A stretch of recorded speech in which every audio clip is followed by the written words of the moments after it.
Unit 3 का lesson 1 जो हम पढ़ रहे थे सॉलिड स्टेट, इसमें आज हमारे लेक्चर का topic difference between crystalline and amorphous solid. Last term पे हमने पढ़ा था crystalline solids are the true solids and amorphous solids are sometime termed as super cooled liquid. लेकिन जब हम इसे सॉलिड कहते हैं तो हम आज इस लेक्चर में देखेंगे what is the basic difference between the crystalline and amorphous solid. क्रिस्टलीय और अक्रिस्टलीय ठोस में अंतर को जानेंगे। हम क्या कहते हैं, दो तरीके के सॉलिड है, क्रिस्टलाइन और एमरफस। हम इसके बीच में अंतर जानेंगे। क्रिस्टलाइन सॉलिड्स में कॉन्स्टिट्यूएंट पार्टिकल्स का 3 डायमेंशन में रेगुलर अरेंजमेंट होता है और वही अरेंजमेंट बार बार रिपीट होता है, जिससे उसका एक डेफिनेट ज्योमेट्रिकल शेप आ जाता है। तो crystalline solids have definite geometrical shape because of the regular arrangement of constituent particle in 3 dimension. ठीक है, क्रिस्टलीय ठोस में अवयवी कणों का त्रिविम में बार बार सेम तरीके की एक ही ज्यामिति पैटर्न पर एक ही क्रमगत जमाव होने के कारण उसको एक निश्चित ज्यामिति मिलती है। जबकि एमरफस सॉलिड की जब हम बात करते हैं तो एमरफस सॉलिड में हम कहते हैं कि पार्टिकल्स आर रैंडमली अरेंज। इसके लिए उसकी कोई निश्चित ज्यामिति आकृति नहीं होती है, अवयवी कणों का कोई व्यवस्था नहीं होती है, जमाव की कोई निश्चित व्यवस्था नहीं होने के कारण इसमें कोई निश्चित ज्यामिति आकृति नहीं पाई जाती है। दूसरा बेसिक डिफरेंस जो हम यहाँ पर कहते हैं, हम कहते हैं कि crystalline solid have definite fixed and constant melting point. इसकी गलनांक का मान निश्चित होता है। जैसे हमारा नेपथलीन है, नेपथलीन 80 डिग्री पर पिघलता है, तो हर बार नेपथलीन 80 पर ही पिघलेगा। ऐसा नहीं है कि कभी कम हो जाए कभी ज़्यादा हो जाए। कभी आप मोटा टुकड़ा ले लो तो कम पे ज़्यादा पे पिघले और छोटा लो तो बड़े पे पिघले, ऐसा नहीं होता है।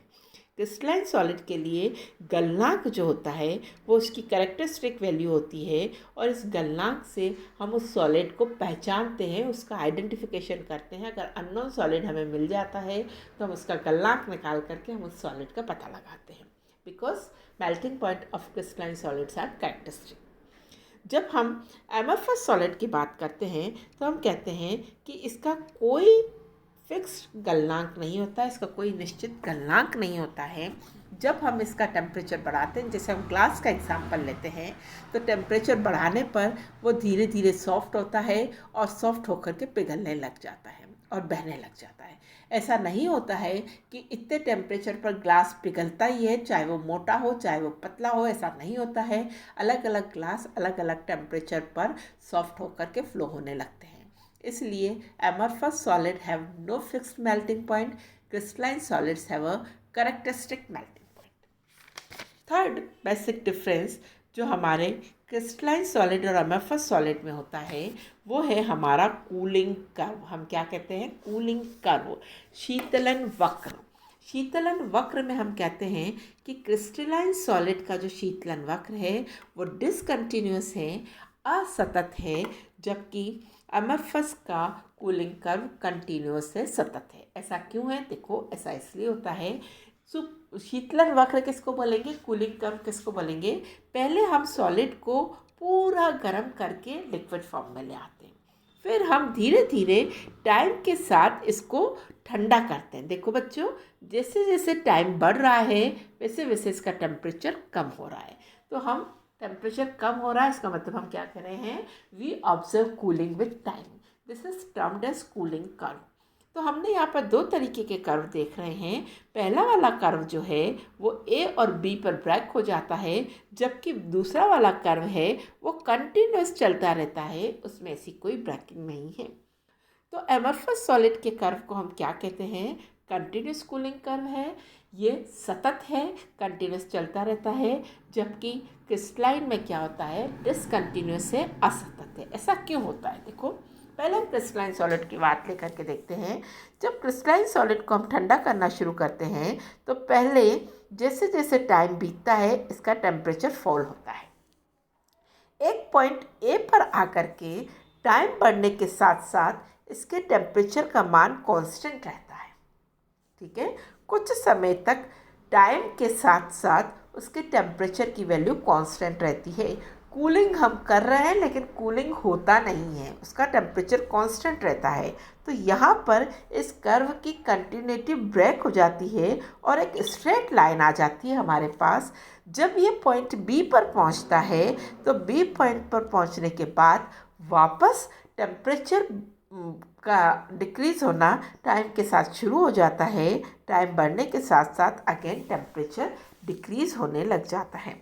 ए से बी के बीच में हम क्या कह रहे हैं, ए से बी के बीच में टाइम बढ़ने के साथ साथ टेम्परेचर कम नहीं होता है। कूलिंग हम कर रहे हैं लेकिन टेम्परेचर कम नहीं होता है। क्यों? क्योंकि ए पॉइंट पर क्रिस्टलाइन सॉलिड में एक प्रोसेस स्टार्ट हो जाता है जिसे हम बोलते हैं क्रिस्टलाइजेशन, क्रिस्टलीकरण की अभिक्रिया, यानी लिक्विड से क्रिस्टल बनना प्रारंभ हो जाता है। ये जो प्रोसेस होता है क्रिस्टलाइजेशन, ये प्रोसेस इटसेल्फ में एक्सोथर्मिक प्रोसेस है। जब लिक्विड से क्रिस्टल बनता है तो हीट बाहर निकलती है। हम तो हमारे सिस्टम को कूलिंग कर रहे हैं लेकिन कूलिंग ऑब्जर्व नहीं होती है because of this exothermic crystallization process. A से बी तक जब तक क्रिस्टलाइजेशन चलता है तब तक टाइम के साथ हमारे टेम्परेचर में कमी नहीं आती है। हमारी कूलिंग की जगह हमें इस ग्राफ में स्ट्रेट लाइन मिलती है। जब एक बार बी पॉइंट पर हमारा क्रिस्टलाइजेशन कंप्लीट हो जाता है तो अगेन जब एक्सोथर्मिक प्रोसेस ख़त्म हो गया तो आपकी कूलिंग ऑब्जर्व होने लग जाती है और इसलिए हमारा ग्राफ वापस डिक्रीज़ होने लग जाता है। तो हम क्या कहते हैं, हम कहते हैं crystalline solids have discontinuous cooling curve because of the crystallization process which is exothermic in nature. जब क्रिस्टलाइजेशन स्टार्ट होता है तो कूलिंग कर्व में डिसकंटिन्यूटी आ जाती है। जब क्रिस्टलाइजेशन कंप्लीट हो जाता है अगेन कूलिंग स्टार्ट हो जाती है। सेकंड बात जब हम देखते हैं तो हम जब अमरफस सॉलिड में कहते हैं तो हम जैसे जैसे टाइम बढ़ाते जाते हैं वैसे वैसे इसका टेम्परेचर कम होता जाता है। इसमें कोई डिसकंटिन्यूटी नहीं होती है क्योंकि इसमें कोई क्रिस्टलाइजेशन का प्रोसेस नहीं होता है। इसमें कोई ऐसा प्रोसेस नहीं होता है जिसमें हीट बाहर निकलती हो या हीट एब्जॉर्ब होती है। हम कूलिंग कर रहे हैं, हमें टेम्परेचर में फॉल कंटिन्यूसली ऑब्जर्व होता है विद टाइम। तो हम क्या कहते हैं कि अक्रिस्टलीय पदार्थ का शीतलन वक्र सतत होता है और क्रिस्टलाइन पदार्थ का शीतलन वक्र असतत होता है। Fourth point of difference is isotropy and anisotropy. समदैक्षिकता और विषमदैक्षिकता बोला जाता है। हम कहते हैं क्रिस्टलाइन सॉलिड्स आर एनआइसोट्रॉपिक, उसमें विषमदैक्षिकता पाई जाती है, जबकि एमरफस में समदैक्षिकता पाई जाती है। They are isotropic in nature. What is this isotropy, ये हम यहाँ पर देखेंगे। हम जब फिज़िकल प्रॉपर्टी की बात करते हैं, चाहे वो कोई भी फिज़िकल प्रॉपर्टी हो, जैसे वो थर्मल या इलेक्ट्रिकल कंडक्टिविटी हो, तनन हो, अपवर्तनांक हो, किसी भी फिज़िकल प्रॉपर्टी की बात करते हैं, अगर हम उस फिज़िकल प्रॉपर्टी को अलग अलग डायरेक्शन में मेजर करते हैं, अलग अलग डायरेक्शन में अगर उसकी वैल्यू सेम आती है तो हम इसे बोलते हैं समदैक्षिकता, आइसोट्रॉपिज्म। ठीक है, अगर अलग अलग डायरेक्शन में फिजिकल प्रॉपर्टी की वैल्यू सेम आती है तो हम उसे बोलते हैं समदैक्षिकता, समान वैल्यू अलग अलग दिशाओं में, आइसोट्रॉपिज्म। और अगर अलग अलग डायरेक्शन में उसकी वैल्यू अलग अलग आती है तो हम उसे बोलते हैं एनआइसोट्रॉपिज्म या विषमदैक्षिकता। अलग अलग दिशा में उसका मान समान नहीं है, इसलिए हम उसे क्या बोलते हैं, विषमदैक्षिकता। देखो, आइसलैंड स्पार एक क्रिस्टल है जिसमें अगर हम वेलोसिटी ऑफ लाइट को ऑब्जर्व करते हैं तो ये डायरेक्शन चेंज होने के साथ साथ इसकी वैल्यू का मान चेंज हो जाता है। ऐसा क्यों होता है, हम यहाँ इस ग्राफ में देखेंगे, हम यहाँ इस डायग्राम में देखेंगे। इस डायग्राम में 2 डायमेंशन डायग्राम है। ठीक है, हम जो भी चीज़ पेपर पर रिप्रेजेंट करेंगे इट इज़ इन 2 डायमेंशन, और हम 3D में देखेंगे तो वो 3 डायमेंशन में होता है। ठीक है, तो 2 डायमेंशन में यहाँ मैंने जो स्ट्रक्चर बना रखा है, एक डॉट को मैंने रेड निशान से बताया है और एक डॉट को मैंने ब्लू से बताया है। यानी ये जो मैंने स्ट्रक्चर बनाया है इसमें दो कॉन्स्टिट्यूएंट पार्टिकल है, एक रेड वाला और एक ब्लू वाला। जब हम क्रिस्टल की बात करते हैं तो आप देख रहे हो इसमें एक रेगुलर अरेंजमेंट है, एक लाइन ऐसी फिर एक लाइन ऐसी फिर एक, मतलब एक ही पैटर्न जो है वो बार बार रिपीट हो रहा है। 2 डायमेंशन में अगर रेगुलर अरेंजमेंट है तो ऐसा ही 3 डायमेंशन में भी रेगुलर अरेंजमेंट होता है। इस केस में आप देखो, अगर मैं कोई फिजिकल प्रॉपर्टी डायरेक्शन ए में मेजर करती हूँ, this is my A direction, ठीक है। अगर मैं कोई फिजिकल प्रॉपर्टी ए डायरेक्शन में मेजर करती हूँ तो आप देखो इस डायरेक्शन के लेफ्ट हैंड साइड पर ब्लू वाले पार्टिकल है और इस डायरेक्शन के राइट हैंड साइड पर रेड वाला पार्टिकल है। यानी इसके एक तरफ अलग कॉन्स्टिट्यूएंट पार्टिकल है, इसके दूसरी तरफ अलग कॉन्स्टिट्यूएंट पार्टिकल है। ओके, अगर मैं यही फिजिकल प्रॉपर्टी डायरेक्शन बी में मेजर करने जाती हूँ तो आप देखो इस डायरेक्शन के राइट हैंड साइड में भी दोनों पार्टिकल है, इसके लेफ्ट हैंड साइड में भी दोनों पार्टिकल है। Physical property depends on environment, ठीक है। तो ए में एनवायरनमेंट अलग है, बी में एनवायरनमेंट अलग है। ए में एक तरफ एक तरीके के पार्टिकल है, दूसरी तरफ अलग तरीके के पार्टिकल है, जबकि बी में दोनों तरफ दोनों तरीके के पार्टिकल है। तो फिजिकल प्रॉपर्टी का मान ए में अलग आएगा, बी में अलग आएगा। तो इसलिए crystals are anisotropic, crystal लिए ठोस विषम दिक्शिकता प्रदर्शित करते हैं। जब हम इस तरीके का अरेंजमेंट हम यहाँ कंपेयर करने आते हैं हमारे एमरफस सॉलिड में, तो एमरफस सॉलिड में आप क्या देख रहे हो, एमरफस सॉलिड में आप देख रहे हो कि इस तरीके का रैंडम अरेंजमेंट है, कहीं भी रेड है कहीं भी ब्लू है।